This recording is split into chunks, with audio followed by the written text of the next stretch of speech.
Hey guys, thanks for joining us for another HitFilm tutorial. This week we welcome back Justin Barrett from the Clever Tagline YouTube channel. He's going to be showing you how to use the clone effect in HitFilm Pro. Let's jump right in and get started. The new version of HitFilm Pro released last fall came packed with lots of cool new features. One that hasn't received much attention though is the clone effect. This is Justin with Clever Tagline, and in this video I'm going to walk you through some of the features of this nifty little tool that can help you craft custom transitions. If you're a user of HitFilm Express version 8 or higher, you can also follow along, provided that you have the composite toolkit pack. Venetian and vertical blinds are classic transitions, and while HitFilm doesn't come with a blinds transition built in, making one from scratch only takes a few minutes with the clone effect. After making a new 1080p composite shot that's the length of my transition, 15 frames in this case, I'll make a plane and set its dimensions to 192 by 1080. This will be the source slat for my vertical blinds. I chose 192 for the width because that will allow me to arrange 10 copies horizontally and completely fill the frame. The plane's color doesn't matter, so I'll just use the default mid-gray. To place it, I'll adjust the anchor point to -96 on the x-axis, then move the plane to -960, which will set it exactly on the left edge of the frame. Above this plane, I'll add a grade layer, then drop the clone effect onto it. Now, you may be wondering why I don't just add the clone effect directly to the plane. Well, the clone effect reads the contents of a layer to find the source material, then makes the clones in the same layer as the effect. Because my plane is only 192 pixels wide, there's no room for the clones to be generated. I could create my source in a separate composite shot, drop that comp into this comp, then add the clone effect directly to it, but putting the effect into a grade layer above the source material makes it much easier to adjust the source and the clone effect in the same place. After opening the clone effect, I'll set the number of clones to 9 and change the X value in the offset property to 192. This creates 9 copies of the source slat and places them all side by side in the frame, and we're ready to animate. After selecting my source slat plane, I'll open its transform controls and click the link on the scale property to unlink the X and Y values, then activate keyframes for the scale. On the first frame, I'll change the X scale to 0, and on the last frame, I'll set it to 100, then set both keyframes to either smooth or manual Bezier. Here's how it looks after a RAM preview. To use this transition, I'll first set up my source material in the main editor timeline. Here I've got 2 clips placed end to end. I'll move the second one to a higher track and shift it earlier by 15 frames, the same length as the transition I just made. Using the slice tool, I'll cut the upper clip right where the lower clip ends, then move the latter portion back down to its original track.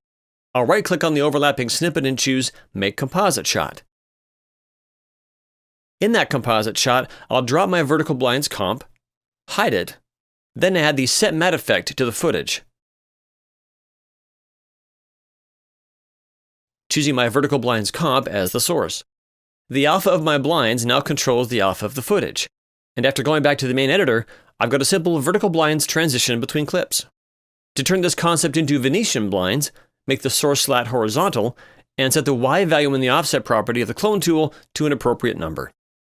Now that we've covered basic blinds, let's ramp things up a notch and make what I'm calling progressive blinds, where the blind segments don't scale in unison. I'll start by duplicating my vertical blinds comp and rename it to progressive blinds. Because this progressive version is going to be a little longer than the original, I'll adjust the comp length to 3 seconds. I may change this later, but this will do for now. After opening the comp, I'll extend the length of my 2 layers, then change one property in the clone effect, time offset. When the time offset property is set to anything other than 0, HitFilm creates each clone as a time-shifted version of the one before it. For this first example, I'll set time offset to 0.1, which time shifts each clone by 1/10 of a second, or 3 frames at 30 frames per second. My slats are all now different scales, with several slats on the right already at full width. Scrubbing through the shot, my blinds transition now moves from right to left, but I need the shot to start with the frame clear. To make this work, I can take my original slat layer and shift it to the right until the first slat scales down to nothing.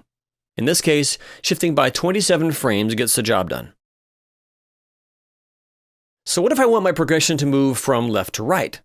I can move the slat layer back to the beginning and use a value of -0.1 for time offset.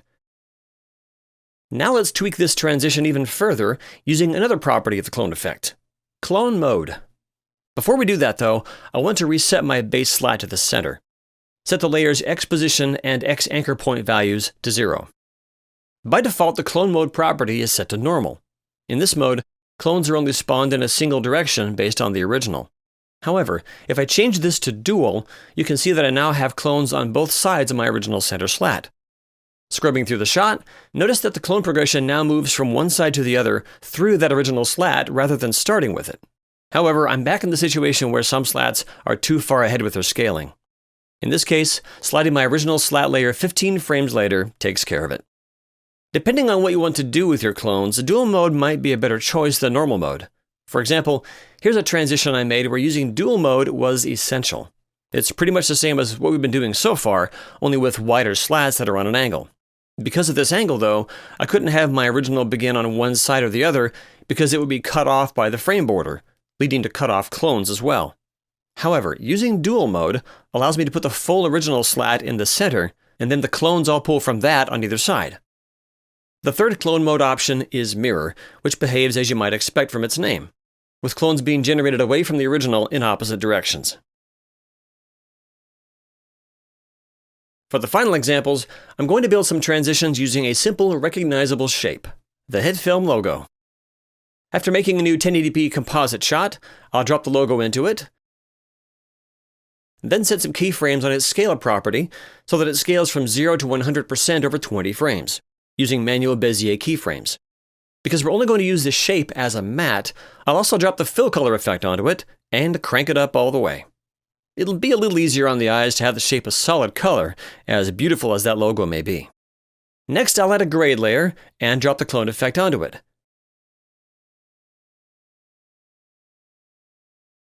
Setting number of clones to 9, and the clone mode to mirror. The secret sauce for this transition lies in the combination of settings between position offset and one that we haven't talked about yet, rotation offset. Knowing that position offset shifts each clone's position based on its predecessor, you probably have a good idea what rotation offset does. In position offset, I'll set the X value to 109, then set rotation offset to 180. This gives us a nice line of logo shapes, with each one shifted and rotated to fit neatly against its neighbor. You can see the rotation more clearly if I temporarily turn off a fill color effect. To fill in the top and bottom, I'll add a second clone effect to the grade. Setting number of clones to 3, the Y position offset to 190, rotation offset to 180, and clone mode to mirror. This makes enough rows to fill out the frame, with each row being a flipped version of the one next to it. And with that, we have a full frame of expanding triangles, which looks like this when used as a set matte source to transition between clips. Want to spice it up? Just add a time offset to the first clone effect, the second, or both. This is just the tip of the iceberg when it comes to using the clone effect to craft custom transitions. With some small changes, you can make something like this that's meant to fill the frame, then reveal something new. Or use the same transition as both a background and a matte source. I hope this sparks some ideas for clone transitions you can create. There are lots of possibilities. All it takes is a little time and a willingness to play. Until next time. Liver hang time. No, let's try that again. Weather bagline. Look, just read the words that are on the Better landmines. That's not even close to what it says. Heather Locklear. Forget it. Next. If you enjoyed, please subscribe and hit that bell icon. You can find the Clever Tagline YouTube channel from the link in the description. Be sure to check us out on Twitter, Facebook, and Instagram for more content. Thanks for watching, and I will see you all in the next video.